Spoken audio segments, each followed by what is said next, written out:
Well, it's 7 o'clock, so well, I'll go ahead and let's get this show on the road. My name is Sam Jack. I'm a librarian at Newton Public Library here in Newton, Kansas. Thank you all so much for joining us, whether you're watching on Zoom or on Facebook or maybe both. I don't know why, but maybe both. It's so happy to have with us this evening Dr. Nicole Perry to talk about her new book, which I've got a copy here, Policing Sex in the Sunflower State, the story of the Kansas State Industrial Farm for Women. I'm going to turn it over to her shortly here, but first I wanted to put in a few quick plugs for other stuff coming up at the library. For those of you with kids or grandkids, on Saturday morning at 10, we have fall leaf story time out in the park. You can hear a fall themed story, do some leaf crafts. I think there's going to be a leaf scavenger hunt around the park. Should be a lot of fun. And then a week from today, Tuesday evening, October 26th, we're having another program like this on Zoom. That's going to be a photography show and tell. We've got a photography club that's sponsored by the library and it's open to the public. So you can send us your photos and show and tell about them, or just come and join us and watch and listen while other people talk about what they've been doing with their photography this year. And then I will say next month, we've got, November is Native American Heritage Month in the United States. So we've got several Native American related programs coming up in November and December. On Tuesday, November 16th, Reuben Ironhorse Kent, he's an elder of the Iowa tribe of Kansas and Nebraska. He's going to give an online talk about the Cahokia Mounds, which is an ancient site near modern day St. Louis, and how they connect to his tribe. And then later that same week, we have Gretchen Ike, author and historian, who's going to, on Friday, November 19th, talk about her new book, They Met at Wounded Knee, the Eastman Story. And I'll be emailing about all this and putting stuff on Facebook about it here in the next few days. And then on Tuesday, November 23rd, not Native American related, but we have Roxy Yonke, who is a travel writer, and she has a new book called 100 Things to Do in Kansas Before You Die. Another Zoom talk. Should be a lot of fun, give you some ideas for travel. And then I'll go ahead and move on to December, because that's the third Native American related event that we've kind of got for our mini theme. That's going to be December 21st. Denise Lowe and Ramon Powers have a new book out from the University of Kansas Press, just like this book is from University of Kansas Press. Northern Cheyenne Ledger Art by Fort Robinson Breakout Survivors. So it's really interesting, unique body of artwork that was created by Native warriors who were imprisoned in the Dodge City Jail in 1879. So that'll be really cool. So that gives you an idea. We've got a lot of stuff going on. You can always find out more on our website and Facebook and emails and stuff. So that's probably more than enough about the library. I will now invite Dr. Perry to take over, and you can tell us a bit more about yourself and about policing sex in the Sunflower State. And I will say we'll have a Q&A time after her. She's going to give a talk first and then have some Q&A. But since we're on Zoom, feel free to type your questions as you think of them and send them to the chat or the Q&A feature on Zoom. And then we'll hold those until later, and she'll have some interactivity that way. So take it away, Dr. Perry. All right, thank you. Okay, so I'm going to go ahead and share my screen here.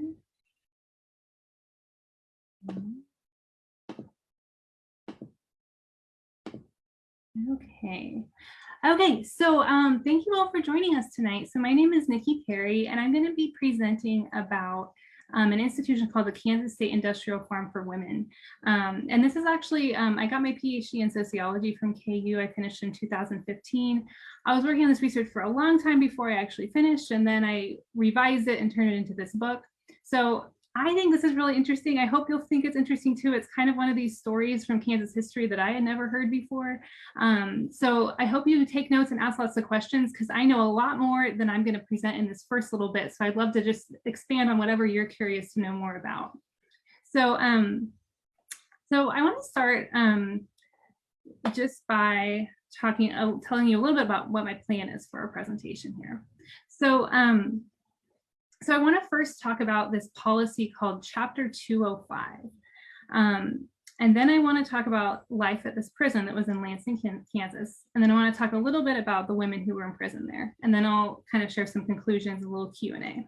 So, So first I want to talk about this policy called Chapter 205, which in and of itself was really pretty boring. Essentially, it was a law that the Kansas legislature passed in 1917 that gave the Kansas State Board of Health the power to quarantine individuals for a disease. And so it really was not that exciting. But where it got interesting was how it came to be enforced. So Chapter 205 was primarily enforced against women who had syphilis or gonorrhea in the state. And the state actually between 1918 and 1942 imprisoned over 5,000 women at this facility in Lansing for no other crime than having a venereal disease. This law was primarily applied against women. Initially during World War I, there was a few men that it was enforced against, and they were detained at the men's prison in Leavenworth, but overwhelmingly it was applied against women. So this young woman here was 4 months pregnant at the time that she was sent to this prison with a diagnosis of venereal disease, and the father of her baby was not likely to receive the same fate. So this is a very, glaring example of, institutional gender discrimination. And I had never heard of it. I was like, what, this happened, really? So I hope you'll find it interesting just to kind of share a little bit about how this came to be and kind of how it worked in practice. This wasn't unique to Kansas. There were, during World War I, there were laws across the country that came to be enforced in a similar way against women. But Kansas was a little more go-getter about enforcing this, particularly after World War I ended, and it continued to enforce it in peacetime. So I want to talk a little bit, how did this come to be?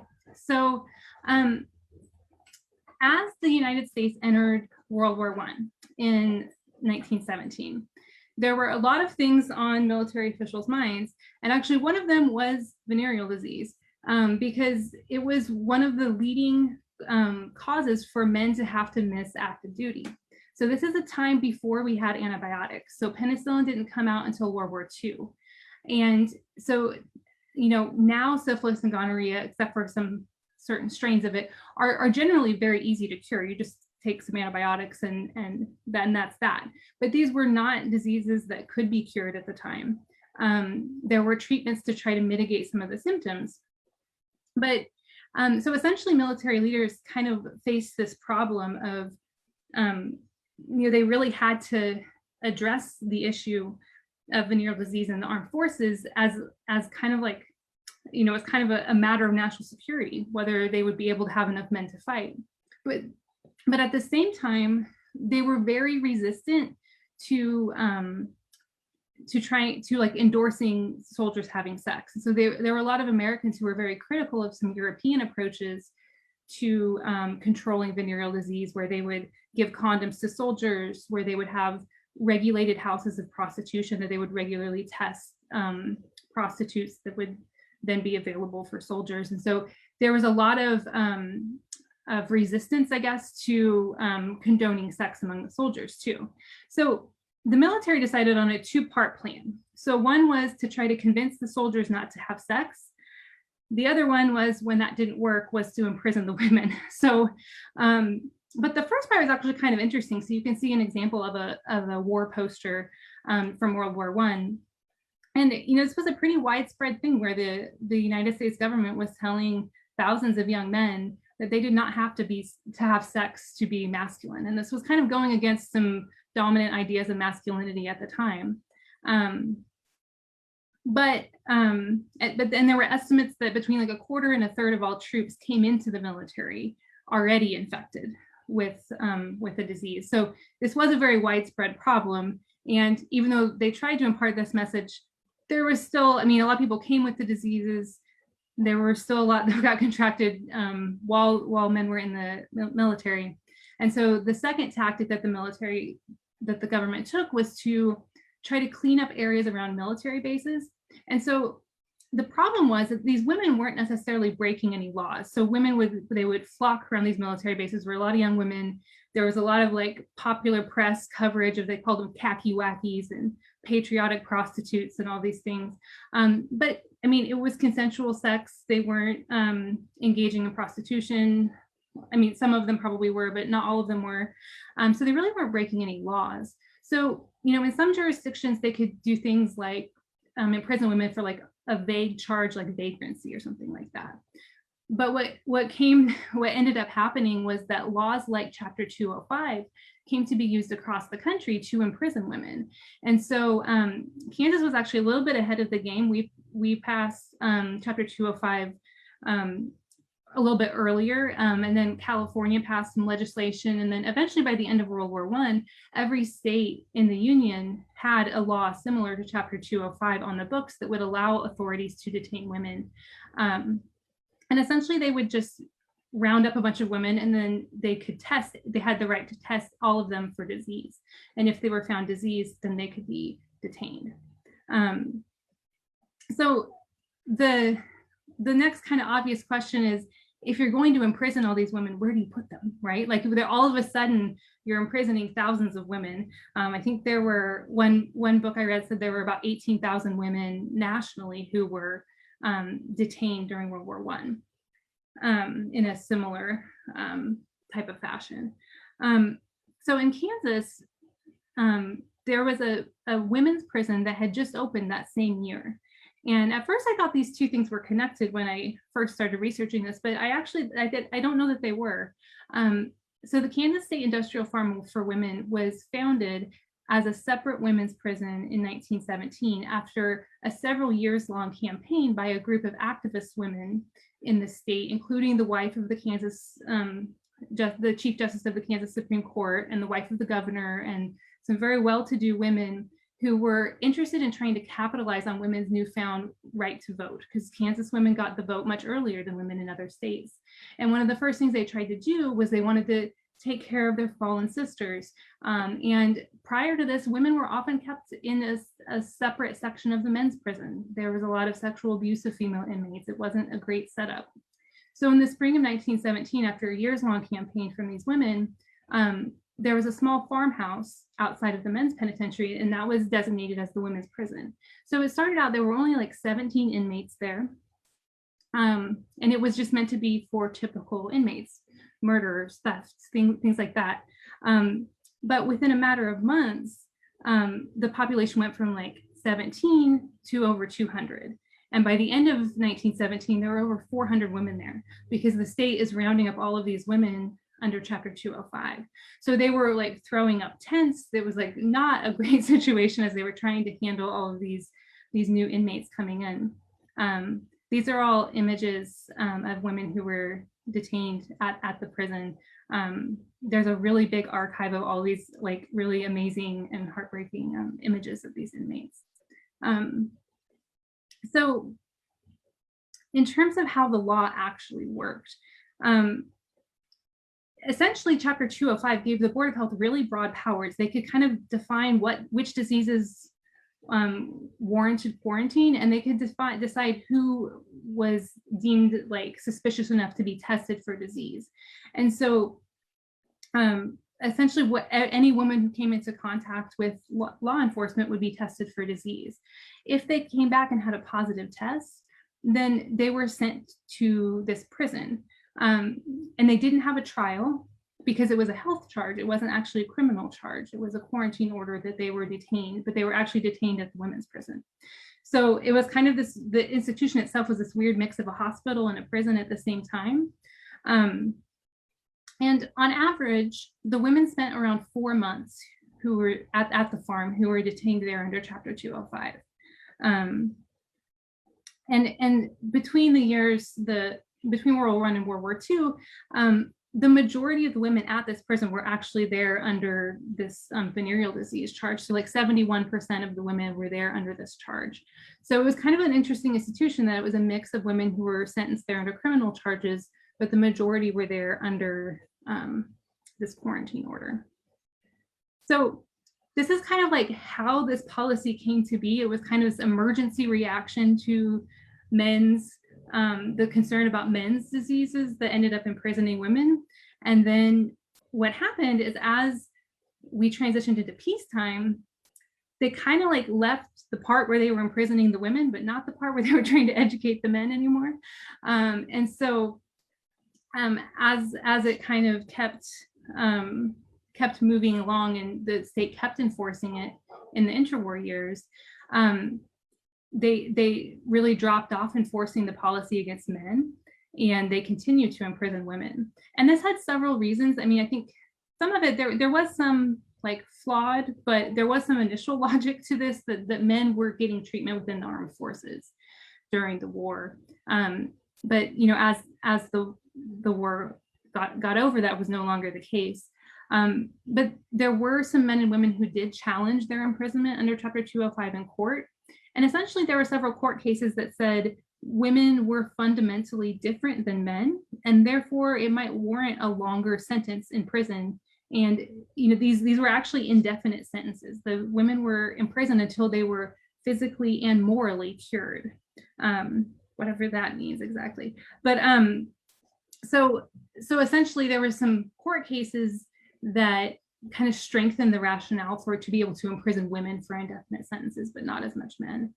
And what we tend to see as we move away from World War I is this increasing disconnect between the like healthcare emphasis of this policy versus the penal emphasis of this policy, because the Board of Administration was the board that ran like the prisons and things like that. And so pretty much during World War I, there's a lot of discussion among Board of Health documents about Chapter 205 as a policy and one approach of many that they're trying to contain syphilis and gonorrhea in the state. But as you get into the 20s and 30s, especially as federal funding dried up for some of these public health measures, really Chapter 205 is the only thing the state is doing to try to address venereal disease in the state. And it's very disconnected from what the Board of Health is doing. So this thing that was allegedly done for public health rationale is really not connected at all to the larger healthcare mission of the state, to the point that in 1936 or so, Thomas Perrin was the Surgeon General in the United States, and he again started to emphasize syphilis and syphilis prevention. And so there were again some federal funds available. And as Kansas got some of these funds, they talk about trying to set up some free healthcare clinics in the state. And they're talking about all these new things they're doing, and they're not even mentioning the fact that the state is imprisoning hundreds of women in that very year for allegedly the same problem. So it's there's a lot of lack of coordination between different parts of government here. The other thing that's kind of interesting as Chapter 205 kind of just becomes part of the way things are done in the state is that it wasn't really meant to be applied indiscriminately to people. The guidelines for like local health officers who would send women to the prison very much said if a woman can be trusted, she can get her health care independently from a doctor. But if she can't, then she needs to be sent to the farm.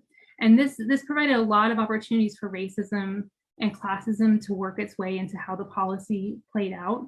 And there were some classes, like prostitutes were automatically assumed that they had to go to the farm to be morally reformed as well. So there's kind of like this idea of respectability and whether the woman could be trustworthy enough to get treatment on her own was very much written into how the policy was supposed to be enforced. And so it opened up all these windows for kind of boundaries around race and class to be created too. Okay, so what the heck was this institution? I called it a farm, and it actually was a farm. It was a working farm. So there's a picture here of a dairy barn. There's women in a garden. So they grew most of their own food. And this was really fitting in like the Kansas State Industrial Farm for Women was actually a model for what women's reformatories were supposed to be. So people would come from across the country to come see this institution. And the idea during this period was it was trying to move away from prisons as a place to punish people and turning them into prisons as a place where women could be reformed and taught to lead a daily, a good life. And so the institution itself, they had, rather than having like, a cell house or something like that where the women lived, they had what they called cottages, which were smaller buildings. The idea was that women could learn domestic skills by being part of the smaller family. They would do all their own domestic chores. This picture that I have up here is actually the picture of the library in one of these cottages. So they've got doilies on the couches and things like that. So the idea here was that if women were learned or were taught how to work hard, if they were taught how to be properly feminine and how to properly take care of a home, then they would be on the path to a virtuous life. And nationally, women's reformatories were really trying to focus on young women. So in Kansas, the reformatory was filled up with women sent there under Chapter 205.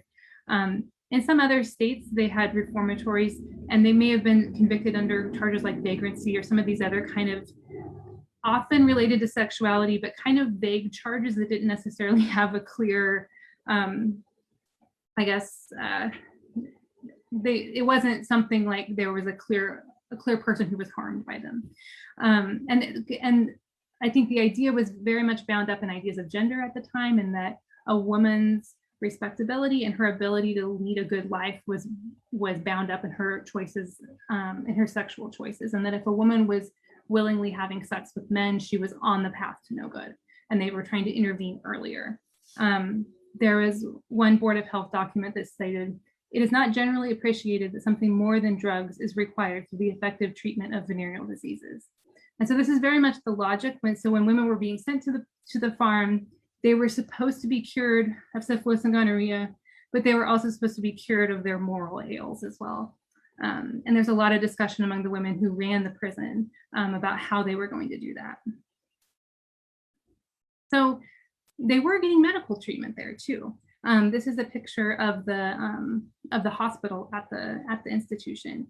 But one major issue with this whole setup was that the social policy of imprisoning these women and detaining them was completely out of step with what the actual medical realities were at the time. First of all, many doctors were not actually trained in how to treat syphilis and gonorrhea, and many weren't even sure that we should be trying to treat it. There was a lot of concern from moral reformers that said, if somebody gets one of these diseases, that's their just dessert. That's what they get for sleeping around. And so there are many medical schools who wouldn't even teach it. So, at the level of just when patients are interacting with their doctors, there's lots of misdiagnoses, lots of missed signals. But then the actual medical tests that were available at the time were also just really inaccurate. So for gonorrhea, actually the medical doctor that was in charge of this clinic at the farm essentially said the tests are so inaccurate for gonorrhea, we're just going to treat all of the inmates for gonorrhea. So even if they were sent there under Chapter 205 or just under any other criminal charge in the state, they just treated everybody for gonorrhea because they felt like the tests were just so inaccurate. So for the syphilis, there's a test called the Wasserman test, and modern estimates have said that where as many as 25% were false positives. So that means many of these women who were arrested were actually maybe didn't actually have it to begin with. And I think people at the time knew that they were fairly inaccurate. So sometimes they would even use what they call social criteria to diagnose the disease. So for example, if there was a woman that they suspected of prostitution, they would just automatically diagnose her with syphilis just because of her profession. They would say, well, she has to have it. So again, that provided so many opportunities for biases around respectability and race and class and all these things to work their way into even who got diagnosed with the disease. The other part is that the actual treatment for these diseases were at odds with what the social policy was of imprisoning women for these relatively short periods of time. For gonorrhea, there were some oral medications that were given. There were topical rubs containing silver compounds that were used with women. For syphilis, they used the kind of most common treatment required weekly injections for over a year of compounds that vary. There's some of the early ones they used mercury a lot to treat syphilis. Then salvarsan was the next drug that was used a lot in the 20s and 30s.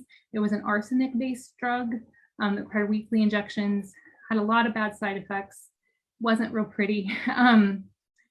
But these required a year's worth of treatment. So these women were only there for 4 months. So at best, they would have gotten a little bit of treatment, maybe been non-symptomatic, and then gone out and then spread the disease some more.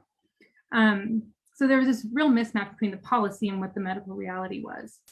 The other thing that was kind of that's interesting in a horrible way about the farm is that it was actually had some connections with the eugenics movement, and there was a girls' reformatory in Beloit, Kansas, and in the 1930s, the superintendent sent about 60 girls to the hospital at this prison in Lansing to have about 60 girls sterilized as a form of punishment. So it wasn't consistently done, as far as I can tell, throughout the period, but this was the site where these surgeries happened. So I want to talk briefly about the inmate stories and who were these women. Here's a picture of several women, and this is one of the classrooms that they used, was what this building was for. I would point out here, there's a little girl in the front. I don't know if you can see it on your screen, but there's a little girl who's holding a doll. Children were sent to this prison along with all of the other inmates and that would have been there. They were a small portion of the population, but that was one of the more controversial aspects. So a big part of my research was looking through some inmate interviews. And so when the inmates first arrived, the prison staff would, they had like a one-page interview form that had the most loaded questions you can ever imagine. There was one that said, what was the cause of your moral downfall? So, I mean, I don't really know how they were supposed to answer that. There was one that said, at what age did you first break the laws of chastity? So I've read through about 400 of these interviews to kind of get a sense for, it had demographic information, but also the women, they were very short, but the women would kind of tell how they were arrested. So I kind of looked at these to try to understand what are the patterns and who was there and how they got there. So these can kind of be grouped into 3 general categories. This is how the women got to be arrested. So the first one is the biggest category is 38%. That's targeted arrests. So that's where the police were actively out looking for someone, or either because they turned them in or something like that. And then if you group the other ones, all the smallest categories together, you can kind of group those together as some kind of encounter with the police. Either they were arrested for having alcohol, this is during Prohibition, or they were in a police raid, or they were just on the street when they shouldn't have been, whatever. But so they're about, 40% are in that category, just a routine encounter with the police. And then a big surprise for me when I was doing this research is that 20% of the women in this sample actually volunteered to go to the prison because they couldn't afford healthcare, and there weren't hardly any free healthcare clinics in the state to get treatment. So it ended up with women being like having to volunteer to go there. Like a year's worth of treatment for syphilis was out of the price range of I think it was 80% of the population at the time. It was very expensive to access this healthcare. So I thought that was a big surprise to me that these women were able to do this. When you look at the kind of the demographics of the women, they were very young overall. A lot were under 24, especially right around the beginning when they started imprisoning women during World War I. And the majority were white, but women of color were overrepresented. So Black women were 3.5% of the state population during that time, and they were 19% of the women at the farm. So the majority were white, but women of color were overrepresented there. And in general, women were more poor. They were more likely to report that they had been employed in the past, which would have been more working class women. And I think this has to do with some of these perceptions of respectability that got in there. And also some of these women that are volunteering, many of these women are there because they are poor and they can't afford treatment independently. So I want to just tell you a little bit about some of these women. So this first group are the women who were turned in by friends or family. So sometimes it was parents who, were worried about a daughter they thought was out of control, and so would go to the local judge, and they'd contact the health officer and have her picked up and tested, and then she might be sent off. Some of the most disturbing to me were accounts of husbands who turned in their wives.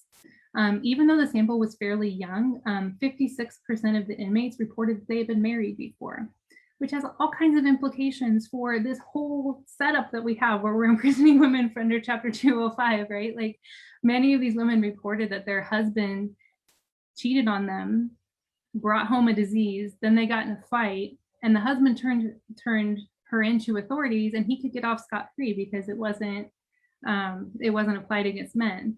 It was acquaintances. Sometimes it was even doctors who found out that a woman had treatment or had a disease because they had originally come to them for treatment, and then maybe the woman couldn't afford to pay anymore, and so they would turn her in. Here's just a couple of quotes. Husband left me. I arrested him for non-support. He reported me as being diseased. He was treated here. I was sent up, or he was treated there. I was sent up here. We lived together 1.5 years. So they're pending a divorce, and he could pick off their baby. Another woman who is 31 years old, a mother of 7, said, husband was so abusive to me, beat me terribly any number of times. I told him I was going to my daughter's, and he thought I had left and had me arrested. So this policy gave men a lot of control over their wives in ways, particularly in cases of abuse, that were really problematic. The next group of women are women who just had routine encounters with the law. So this was this woman whose picture is here. She said, some friends and I were all out together and the bunch was drinking. We were picked up south of Wellington in a car on a public highway. So maybe their car broke down. The police officer stopped, picked up them. This was fairly common. A group of people would be taken in. The women would all be tested. Unless there was an actual charge, the men would be set free. But the women would be tested. They would be held until the test results came back. And if they were positive, they would be sent to the farm. So sometimes it was a liquor violation, or there was a police raid, and they, like a police raid would have really different consequences for women versus men under this policy. Sometimes they were kind of just with the wrong person. So here's an example of a woman, I believe this was in Kansas City, Kansas, a 16-year-old girl. She said, I was sitting in the dark in Memorial Hall with Slim. He was known and could be found. So when the law flashed light on us, he ran, got shot in right hand, paid fine and released. I was sent up. So even though her boyfriend was in a gunfight with police, but she was the one that was sent to prison. The next group of women are the women who volunteered. This woman here, if you can see, and I think this really kind of drives home the point. These were serious medical conditions at the time. This woman here has advanced stage syphilis, all those like severe deformities. That's from advanced stage syphilis, which could also cause mental derangement and lots of things that were not good. She reported having gone to several doctors and them not diagnosing what was wrong with her until she finally found out, and then was able to come to the farm to get treatment.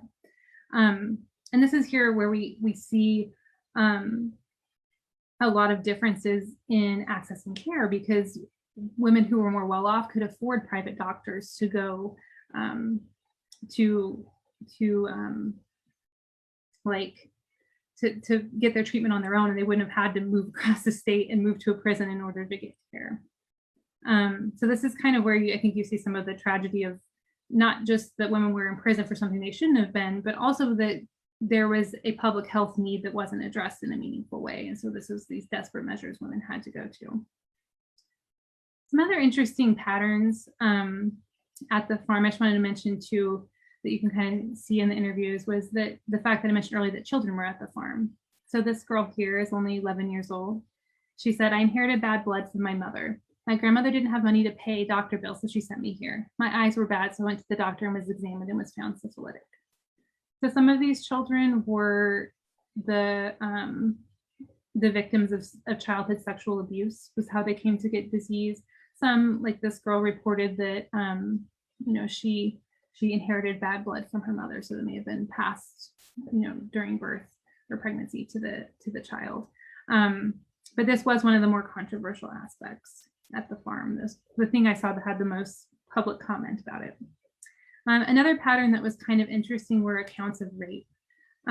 So during this period, we think about the 1920s, we think about the Roaring 20s and speakeasies and prohibition and all this. And there's a lot of social commentators at the time who are very, very concerned about young women's sexuality.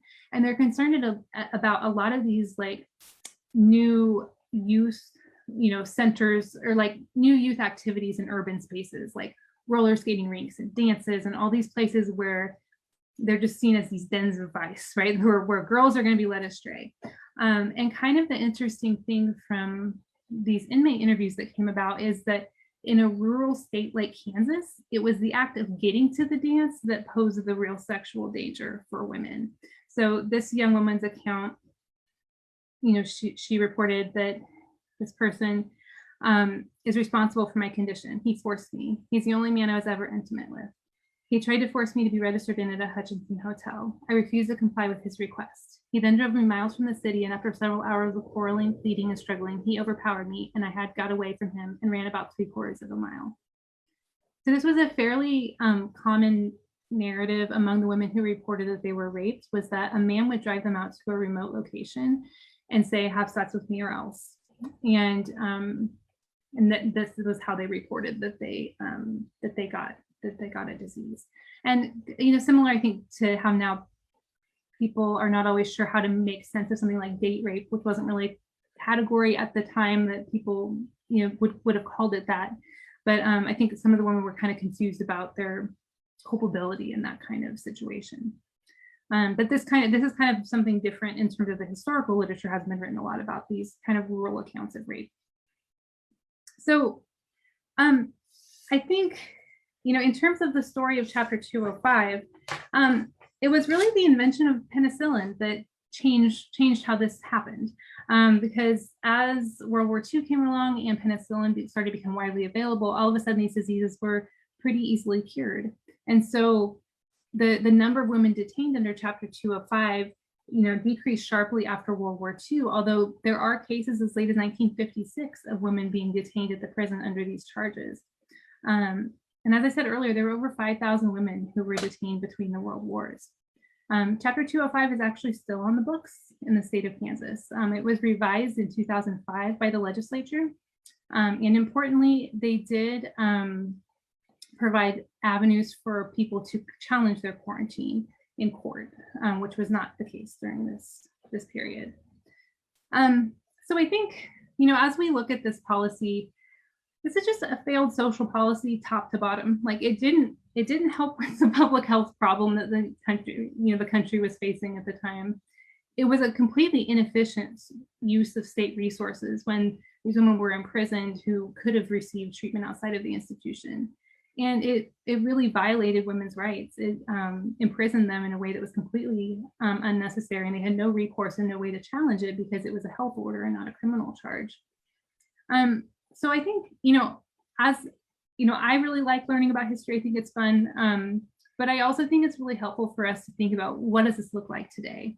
The Smithsonian Museum of Natural History has of American history, has as their motto or whatever. We help people understand the past in order to make sense of the present and shape a more humane future.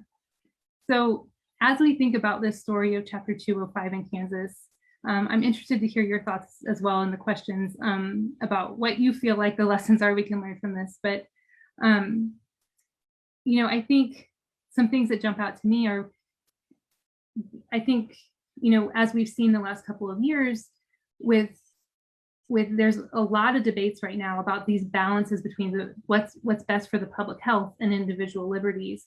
And as we have a health crisis come up, it's common for people to react in ways that reinforces the social boundaries that are already there. I think what we saw with chapter 205 was that as it got to be enforced, it continued to emphasize these differences, that Black women were imprisoned at a higher rate, that poor women had to submit themselves to imprisonment. So I think what we saw was that there was a lot of reinforcing of these boundaries around social divisions. And I think, we can probably see some of that today. I think also this, I guess, readiness to enforce really extreme controls over women's bodies. When you stop and think about it, we could have just given out condoms, right? Like there was men's sexual behaviors, and their sexual health was largely left out of public policy, while it was very quick to have these really extreme controls on women's bodies. So I don't know, I'm interested to hear your questions and comments as well, but that was kind of just a few things about this story of Chapter 205 in Kansas. So.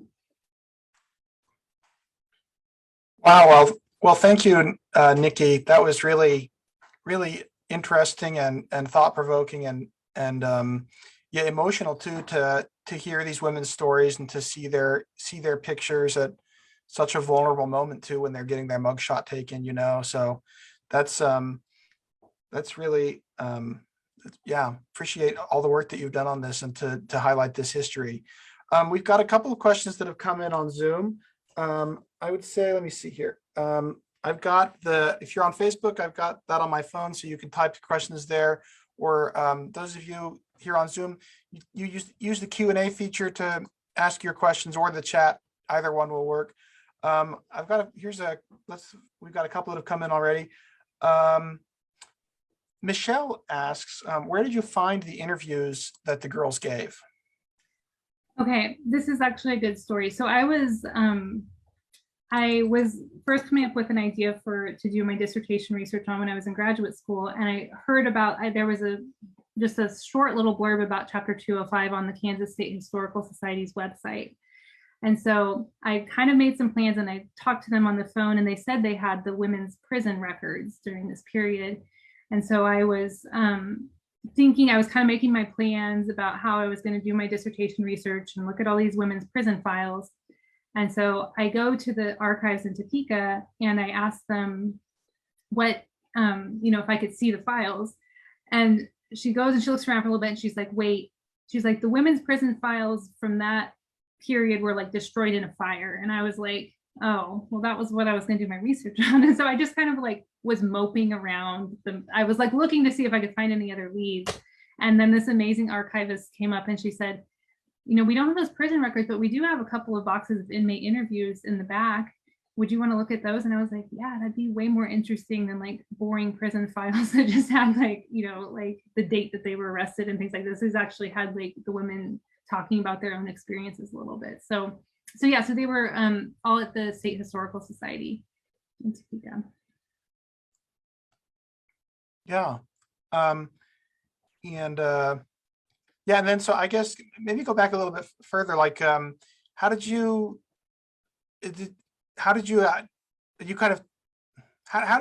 like first get your first inklings about this and decide that this might be a direction you wanted to direct your research on?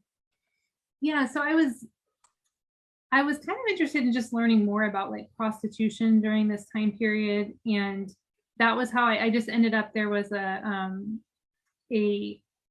like online exhibit on the Historical Society's website called Sinners and Saints, I think, and it was about moral reform and anti-vice things where they're trying to crack down on prostitution and things like that. And so they just mentioned Chapter 205 there and this prison, and that women were detained there. And I thought that was interesting because I had never heard that before. And they kind of talked about it a little bit more in the sense that like many of the women were prostitutes. And that was kind of my assumption going into this, was that, there's that many of these women were engaged in prostitution. But then as I read a lot of the inmate interviews, I was actually really surprised that, a lot of the women really hadn't broken any moral norms of the time. I mean, some of them were prostitutes, and some of the women were, leading what at the time would have been considered a loose life. They were having their good times, but then other women were married or had, like it really wasn't, it was a much wider swath of women than I thought initially. And I thought it was interesting just in terms of how many different women got caught up in this policy. Thank you. And Jeanette asks, would you compare any of the situations from that time period to sex trafficking in the present? Oh,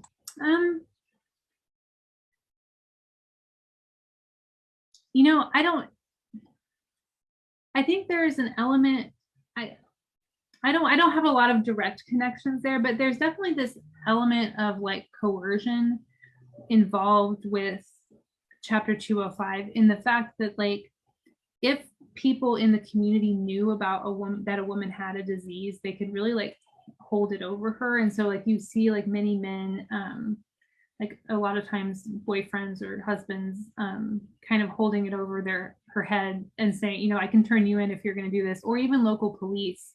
There was one woman who said something like she always caused trouble for the police. I think she had a lot of parties and was drunk driving and she was getting into trouble, but she said that they said, we're not going to take this anymore.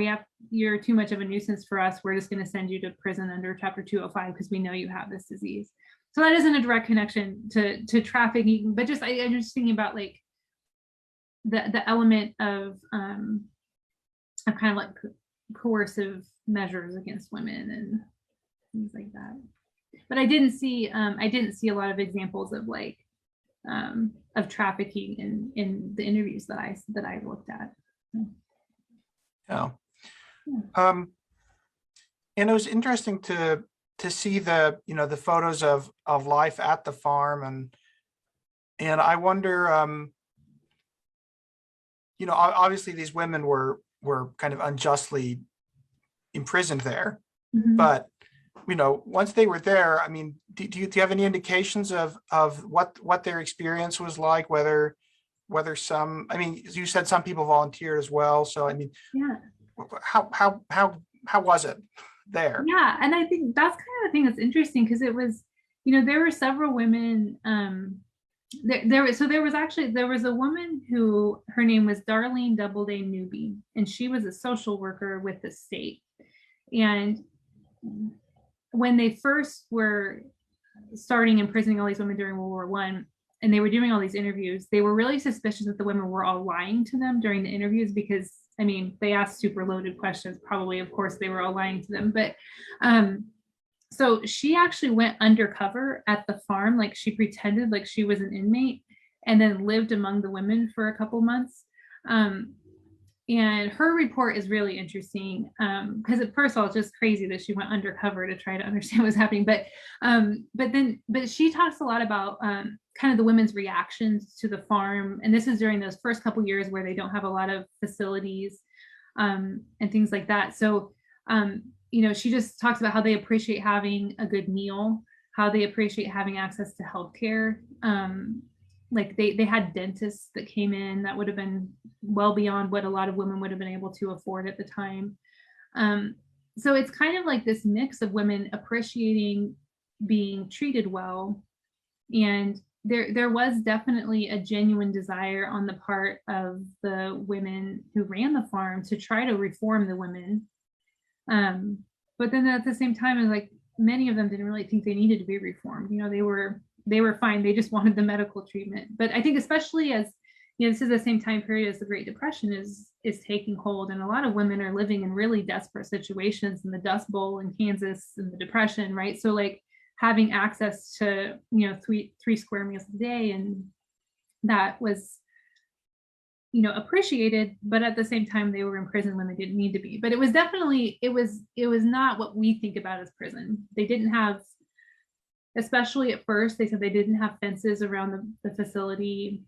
Over the years, there's more mention of like having bars on windows and having doors locked at night and things like that. But at the beginning, it was, they could have just walked out. I mean, they were out in the country, so they would have had a ways to go, but that they didn't report that many escapes either. So, and I guess the women that had been convicted of crimes, were they held more? I mean, I guess they were under the same conditions as the women that were under 205? Yeah.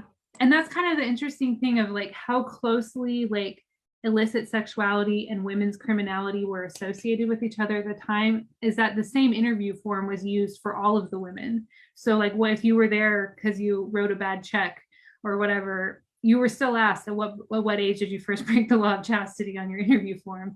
So they were kind of mixing in with the other inmates. And in that undercover report from that social worker, she talks about how the state charges, the women who were there on criminal charges, were really looked down upon the women who were there under venereal disease charges, kind of seeing them as diseased or like during the war as like traitors to the country for, giving disease to the soldiers and things like that. And so there are a couple of comments in different sources talking about how the state charges really looked down on the venereal disease women, which is kind of interesting. And I think speaks a lot to that sexuality and that association with disease and what it says for women. Yeah. Let's see. Jeanette asked, what age was like the youngest girl and the oldest woman that you found? Yeah. So women could have their babies with them. I believe it was either up to the age of 2 or 3. So if a woman, and some women came and were pregnant and had babies while they were at the institution. So some women actually brought their young children with them. And then, there was really the full range. There were girls who were 7 and 9 and, very young kids there. That was a small portion of the population. Most of the women were in the like 14 to 24 range was the most common. In terms of the oldest woman, I'm not exactly sure. I feel like in the 50s and 60s, I remember seeing some women who were older, but that was much less common. It was much in the 20s, and teens and 20s was the most common age group.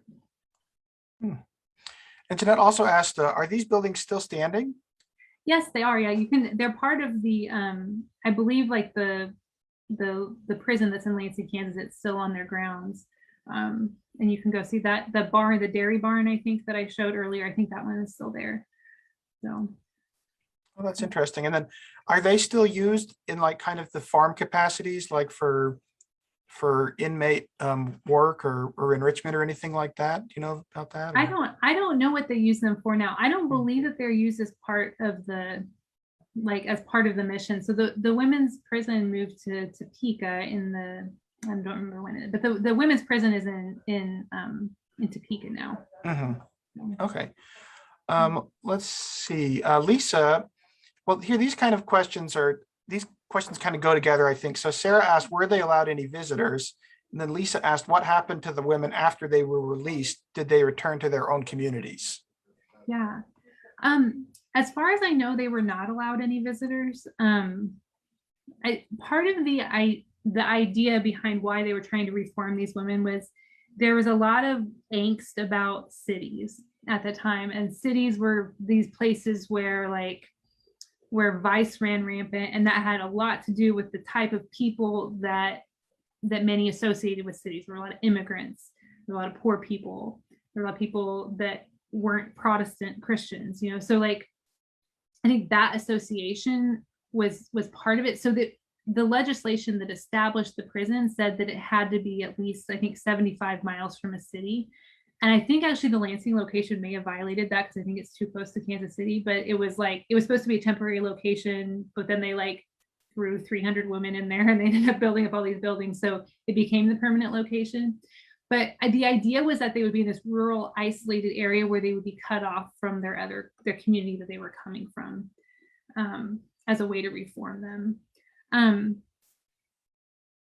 don't think they were. I never saw a policy that said they weren't, but I never saw anything that said they were. So I don't think they were allowed visitors. And then in terms of what happened to them after they left the farm, so the same social worker, Darlene Doubleday Newby, did a follow-up study a couple years after she went undercover and tracked down, I don't remember, maybe like 100 of the women who had been there. And it was kind of a mixed bag. So some of the women went back to those lives of ill repute that they were trying to reform out of them at the institution. There were some that were running houses of prostitution or had gotten addicted to drugs or done, whatever it was that they'd found. There were some women who went back to their families. I mean, many women were leading what would be considered a respectable life before they went to the farm. And some women actually chose to go back to the farm when their diseases flared up, because again, kind of thinking about this mismatch between like the healthcare reality and the social policy, these women weren't cured when they left. There wasn't a cure, and they really needed to keep getting treatment, but the state didn't fund free healthcare clinics throughout the state. So many women couldn't access that. So some women would actually volunteer to go back after they'd been there. Some women would be there 2 or 3 times over the years, which I think does speak a little bit to what life was like. It must not have been that bad for those inmates that they were willing to go back voluntarily. And then there were other women. There was this one really great quote that a mom had written to the farm. Her daughter had been, I think it said she'd been found outside of the military base wearing pants. Shocker, a shocker. And she just had a book of poetry with her or something. She like followed some guy down to the military base. And then when she got here, she realized he was married to somebody else. And then she got picked up. I think it might've been on a vagrancy charge, not a Chapter 205. But then her mom wrote to thanking the women who ran the farm and said, "The little tramp has been transformed into a dutiful daughter," and was just so grateful for what they had provided. So yeah, I mean, I think the women led really varied lives before they went to the prison, and then they led really varied lives once they left. So Yeah, that's interesting. And I was kind of wondering, did you find any indications that it seemed like this whole situation, it gives the authority so much discretion to send women to this place? Did you find any indications that women were sent there because of their gender expression or sexual orientation? that's a good question. No, actually, that woman wearing the pants was the only time that I think I saw anything about women wearing men's clothing or anything like that. And in the national women's reformatory movement, there's a lot of concern about lesbian relationships within prisons. And especially interracial relationships. So there's a lot of concern, like a lot of institutions would have separate facilities for Black and white inmates because they were concerned that the Black woman would take on a masculine role and entice white inmates into these lesbian relationships in these prisons. And so this was kind of justification for many women's reformatories to be racially segregated. The facility in Lansing was actually racially integrated. So the women lived together and worked together across different racial groups.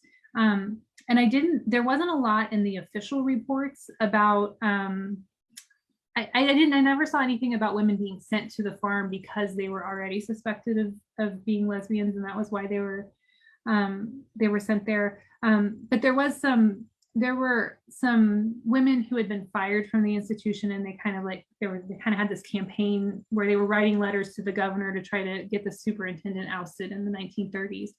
And some of those women who had formerly worked there, one of their complaints was that they thought that the Black and white inmates were allowed to be too close, and that they said that they wrote love letters to each other sometimes and things like that. And so there was, it's kind of hard to tell what was actually going on, but there was a little bit of hint of that going on. Yeah. Gretchen asked, she'd like to hear some more about could you repeat what her name was? The woman who went undercover. What details or records have survived about her? Yeah. So yeah, her name is Darlene Doubleday Newby. And yeah, she was really interesting. So the person who was the Board of Health, the chair of the Board of Health at the time, was named Samuel Crumbine. And he actually, he's a little bit more well-known as a Kansas public figure, but when she first suggested that she go undercover, he actually made her go ask her parents I'll type her name in just a second. I saw the comment. that asked for permission because he was worried about her reputation if she went and did this. And yeah, so I don't know a lot about her. I would love to know more about her because she kind of surfaced at that point, and she wrote a report about her initial time where she went undercover and she lived with the inmates, and she talks a lot about how they acted towards each other, and she was overall impressed with many of them and thought some of them were rather coarse and used foul language and smoked cigarettes and had bobbed hair and things like that she noted. But I'm not sure what happened to her after, she did a few reports in the early 20s, and then I'm not really sure what came of her after that. So, yeah. Let me see. I think we've got, what time is it? It's, all right, but I guess if any more questions, I was kind of curious, as this, what's it called, this 205 receded with penicillin and all that, if there were efforts to control women and their sexuality, how did that evolve into new forms later on in the 20th century as this reformatory model kind of receded? Yeah, I mean, I think this is where we can kind of try to draw some parallels to try to understand what's happening now. I think when we think about women's access to reproductive health care and debates about abortion, and I think some of the same dynamics, I think, play into this in terms of thinking about, I think when the state authorities were devising their protocols for how Chapter 205 should be enforced, for example, they had an image in their mind of a woman who was poor, who was often not white, not always, but so like it's kind of like some of these biases work their way into their image. And I think when people think about things like abortion, there are also a lot of those ideas of race and social class and things like that, which are not always accurate with who's actually getting abortions, can factor into people's decisions. And I think there's a general kind of emphasis on like, are we when we have a problem, are we controlling women, or are we trying to address men's sexual behaviors too? I think that there are similar themes going on there as well.